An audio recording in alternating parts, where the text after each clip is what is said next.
நாம் தினமும் பார்க்குற ராசி பலனில் ஆறாவது வரக்கூடியது இந்த கன்னிராசி. இந்த கன்னிராசி அப்படிங்கிறது புதன் பகவான ராசி அதிபதியாக கொண்டது. இந்த புதன் பகவான ராசி அதிபதியாக கொண்ட கன்னிராசியில் உத்திரம், அஸ்ஸம், சித்திரை அப்படின்னு 3 நட்சத்திரங்கள் அடங்கியிருக்கு. இந்த 3 நட்சத்திரக்காரங்களுமே புதன் கிழமையில் நாராயணன் வழிபாடை மேற்கொள்றது உங்களோட வாழ்க்கையில் பல நன்மைகளை உண்டாக்கி கொடுக்கும். கன்னிராசி அன்பர்களுக்கு இந்த மாதத்தின் கிரக நிலைகள் எப்படி இருக்குது, இந்த கிரக நிலைகளால் ஏற்படக்கூடிய சாதகமான பலன்கள் என்ன, பாதகமான பலன்கள் என்ன, என்ன செஞ்சால் பாதகமான பலனிலிருந்து நீங்கள் விடுபட்டு வெளிவர முடியும், இது பற்றின முழுமையான தகவலையுமே உங்களுக்காக இந்த பதிவில் நாங்கள் சொல்லியிருக்கோம். இந்த பதிவை நீங்கள் பயன்பெறும் வகையில் அமையும், அதனால் ஸ்கிப் பண்ணாமல் முழுமையாக பாருங்கள். நீங்கள் இப்போ தான் ஃபஸ்ட் டைம் நம்மளோட சேனலை பார்க்குறவங்களா இருந்தால் மறக்காமல் சப்ஸ்கிரைப் பண்ணி வச்சுக்கோங்க. அதே போல் ஜோதிட ரீதியாக உங்களுக்கு இருக்கிற அனைத்து சந்தேகங்களுமே தீர வராகி அம்மன் ஜோதிடர் நிலையத்தை அணுகுங்க. மொபைல் மூலியமாகவே நீங்கள் தொடர்பு கொள்ளலாங்க. மொபைல் நம்பர் வந்துட்டு 90 43 63 75 12. இந்த நம்பருக்கு ஃபோன் பண்ணி ஜாதகத்தில் இருக்கும் டீட்டெயிலாக சொன்னாவே வந்த பிரச்சனை என்ன, வரக்கூடிய பிரச்சனை என்ன, அதற்கு சரியான தீர்வு என்ன அப்படிங்கிற முழு விளக்கத்தையுமே அவங்க உங்களுக்கு சொல்லிடுவாங்க. நிறைய பேர் ஃபோன் மூலியமாகவே ஜோதிடத்தை கணிச்சு இப்போ நல்ல நிலைமைக்கு வந்ததாக சொன்னாங்க. அதனால தான் அந்த நம்பர் உங்களுக்கு உதவும் அப்படிங்கிற வகையில் நாங்கள் உங்களுக்கு இந்த நம்பரை தரோம். இந்த நம்பரை டிஸ்கிரிப்ஷன்லையுமே வச்சுருக்கோம், கட்டாயம் பயன்படுத்திக்கோங்க. கன்னிராசி அப்படின்னு சொன்னாலே பொதுவாக சளிப்பூட்டுபவர்கள் அப்படின்னு சொல்லுவாங்க. ஏன் அப்படின்னு கேட்டிங்கன்னா, இவங்ககிட்ட மாட்டிக்கிட்டா தொண அப்படின்னு பேசியே தீர்த்துடுவாங்க அப்படின்னு சொல்லுவாங்க.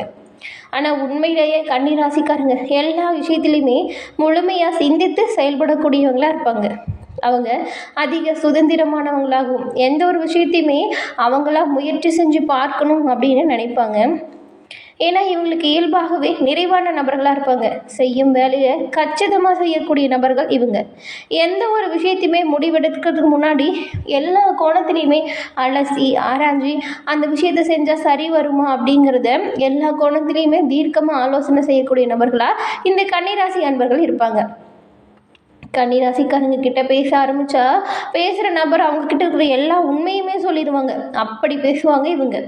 ஏன்னா இயல்பாகவே இவங்களுக்கு குழந்தைத்தனமுமே இருக்கும். இவங்க இருக்கிற இடத்த மகிழ்ச்சியாக வச்சுக்கணும் அப்படின்னு ரொம்பவுமே கவனமாக இருப்பாங்க. கன்னிராசிக்காரங்களை மற்றவங்கள அடக்கி ஆள்றவங்களாம் கிடையாது. ஆனால் அவங்களால முடிஞ்ச வரைக்கும் எல்லா விஷயத்துலையுமே கொஞ்சம் அதிகாரத்தை எடுத்துக்கிட்டு பொறுப்பாக வேலையை செய்யக்கூடியவங்களாக இருப்பாங்க. எல்லா பிரச்சனையுமே இவங்கக்கிட்ட சொன்னால் சரி செய்யும் அளவுக்கு இவங்களோட வாக்குவாதமே இருக்கும்.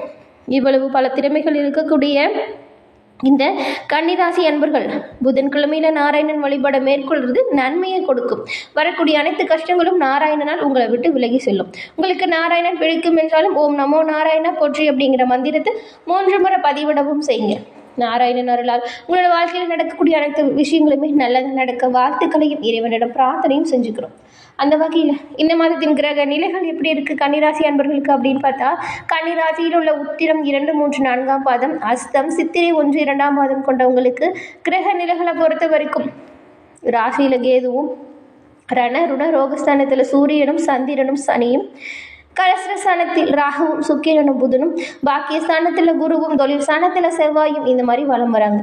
கிரக மாற்றங்கள் அப்படிங்கிறது 4ஆம் தேதி அன்னைக்கு வந்து சுக்கிர பகவான் வக்ரம் அடைய போகிறார். 9ஆம் தேதி புதன் பகவான் வக்ரம் அடைய போகிறார்.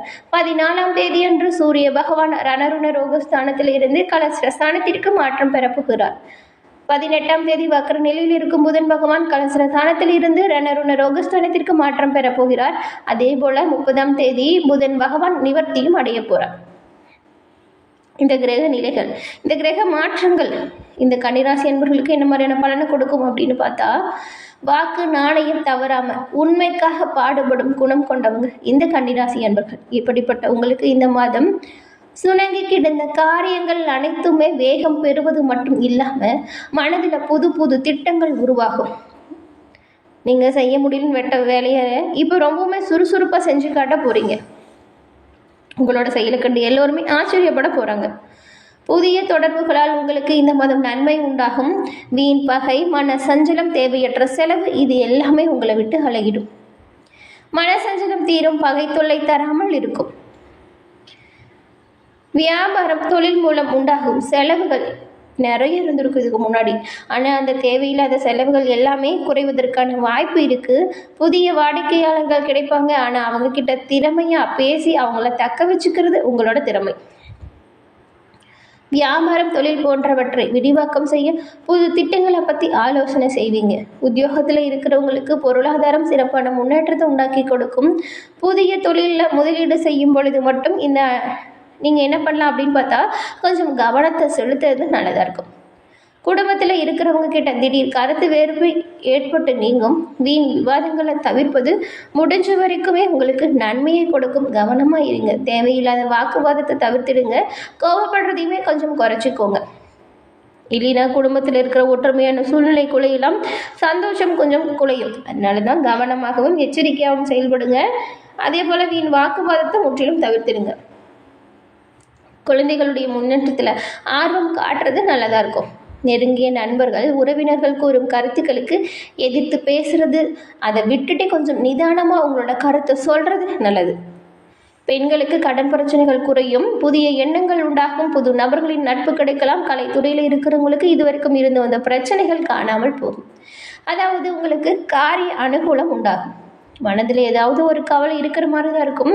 ஆனால் போட்டு மனசு ரொம்ப மாட்டி வதைக்காதீங்க. இந்த மாதம் இதுவரைக்கும் இருந்ததை விடவே பல சிறப்பான குணங்களும் பல கிரக நிலைகள் அப்படிங்கிறது நல்லபடியாக இருக்குது. இதுவரைக்குமே நிறைய கஷ்டம் இருந்திருக்கும். அந்த கஷ்டம் எல்லாமே காணாமல் போகக்கூடிய சூழ்நிலை உருவாகக்கூடிய இந்த சமயத்தில் நீங்கள் எப்படி முன்னேறணும், உங்களோட திட்டங்களை எப்படி வழிவகுத்தா சிறப்பாக கொண்டு வர முடியும், அதில் முழுமையான கவனத்தையும் செலுத்துங்க. இந்த முடிஞ்சு போன விஷயத்தை திரும்ப திரும்ப நினச்சி மனதில் போட்டு ரொம்பவும் கவலைப்படுறத முதல்ல நீங்கள் குறைக்கணும். இந்த மாதிரியான பிரச்சனையை தவிர்க்க நீங்கள் இஷ்ட தெய்வத்தை வழிபட்டு வருவதன் மூலம் கவலைகள் குறையும். ஆன்மீக நாட்டத்தை அதிகரித்து கொள்வதன் மூலம் மன நிம்மதியும் உங்களுக்கு ஏற்படும். அரசியல் துறையில் இருக்கிறவங்களுக்கு உழைப்பிற்கான அங்கீகாரம் கிடைக்கல நிறைய வருத்தப்பட்டிருப்பீங்க. ஆனால் இந்த மாதம் உங்களோட உழைப்பிற்கான அங்கீகாரம் உங்களை வந்து சேரும்.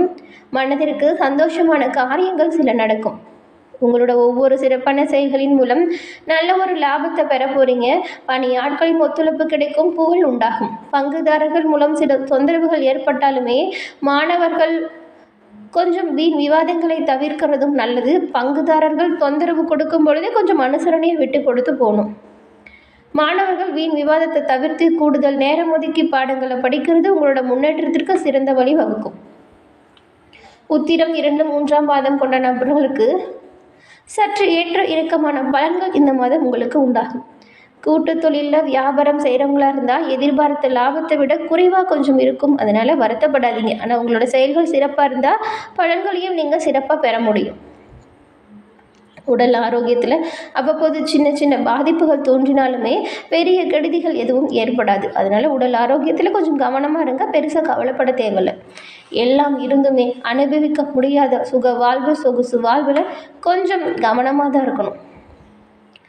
அஸ்தம் நட்சத்திரக்காரங்களுக்கு பொருளாதார நிலையில் சில இடையூறுகள் வந்து போகும். அசைய மற்றும் அசையா சொத்துக்களால் சிறு சிறு விரயங்கள் வரலாம்.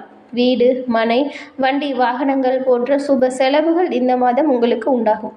அது மட்டும் இல்லாமல் அடிக்கடி தூர பயணங்கள் மேற்கொள்ளும் வாய்ப்பு கிடைக்கும்.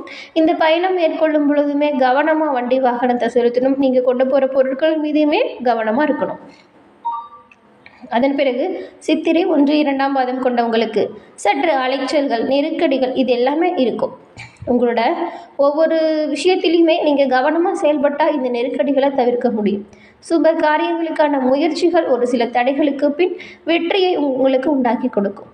தொழிலில் பொருளாதார ரீதியாக மேன்மை, குடும்பத்தில் திருமணம், சுப காரியங்கள் கைகூடும் வாய்ப்பு, கணவன் மனைவிக்கிடையே ஒற்றுமை, புத்திர பாக்கியம் இந்த மாதிரியான சிறப்புகள் உங்களுக்கு கிடைக்கக்கூடிய ஒரு நல்ல மாதமாக இந்த மாதம் அமைஞ்சிருக்கு. இதுவரைக்கும் இருந்ததை விடவே ஒரு சில வாய்ப்புகள் அப்படிங்கிறது உங்களுக்கு சாதகமாக அமைஞ்சிருக்கு. கோபத்தையும் வீண் வாக்குவாதத்தையும் தவிர்ப்பது நல்லது. குல தெய்வ வேண்டுதல் ஏதாவது இருந்தால் அதை நிறைவேற்றுங்க. இன்னுமே சிறப்பான பயன்களை நீங்கள் இந்த மாதம் பெற முடியும். அதே போல் இந்த மாதம் உங்களுக்கு அதிர்ஷ்ட கிழமைகள் அப்படின்னு பார்த்தா திங்கள், புதன், வியாழன் இது 3 கிழமைகளுமே அதிர்ஷ்ட கிழமைகளாக அமைஞ்சிருக்கு. அதிர்ஷ்ட தினங்கள் அப்படின்னு பார்த்தா 24, 25, 26. அதே போல் சந்திராஷ்டம தினங்கள் 4, 5. அன்றைய தினம் மிகுந்த கவனமாகவும் எச்சரிக்கையாகவும் இருக்கிறது ரொம்பவுமே நல்லதாக இருக்கும். தேவையற்ற வீண் வாக்குவாதத்தை அன்றைய தினம் முற்றிலும் நீங்கள் தவிர்க்கணும். மேலும் இந்த மாதத்தின் கிரக நிலைகளால் ஏற்படும் பாதகமான விளைவுகளிலிருந்து தப்பிக்க பரிகாரமாக நீங்கள் என்ன பண்ணலாம் அப்படின்னு பார்த்தா விஷ்ணு சகஸ்ரநாமம் சொல்லி பாராயணம் செஞ்சு வருவதன் மூலம் எதிர்ப்புகள் அகலும், செல்வம் சேரும், மன நிம்மதி உங்களுக்கு உண்டாகும். என்ன நண்பர்களே, இந்த பதிவு நீங்கள் பயன்பெறும் வகையில் அமைச்சிருக்கும்னு நினைக்கிறோம். இந்த பதிவு பிடிச்சிருந்தா லைக் பண்ணுங்கள், ஷேர் பண்ணுங்கள், கமெண்ட் பண்ணுங்கள். நீங்கள் இப்போ தான் ஃபஸ்ட் டைம் நம்மளோட சேனலை பார்க்குறவங்களா இருந்தால் மறக்காமல் சப்ஸ்கிரைப் பண்ணி வச்சு கூட வர பெல்லைக்கானை கிளிக் பண்ணி வச்சுக்கோங்க. அப்போ தான் நாங்கள் போடுற பதிவுகள் நோட்டிஃபிகேஷன் மூலம் தொடர்ந்து உங்களை வந்தடையும் அப்படிங்கிறது தெரிவிச்சுக்கிறோம். தொடர்ந்து பார்த்தமைக்கு நன்றி நண்பர்களே. நன்றி, வணக்கம்.